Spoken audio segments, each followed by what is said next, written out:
ಹಸುರಿನ ಬನಸಿರಿಗೆ ಒಲಿದು ಸೌಂದರ್ಯ ಸರಸ್ವತಿ ಧಾರೆಗಿಳಿದು ಆಹಾ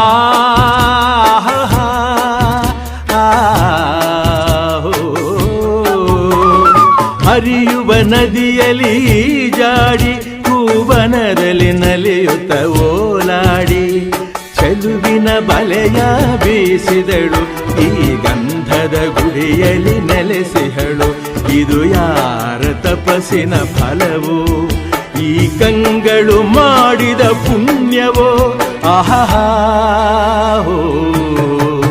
ನಾವಾಡುವ ನುಡಿಯೇ ಕನ್ನಡ ನುಡಿ ನಾವಿರುವ ತಾಣವೇ ಗಂಧದ ಗುಡಿ ಅಂದದ ಗುಡಿ ಗಂಧದ ಗುಡಿ ಚಂದದ ಗುಡಿ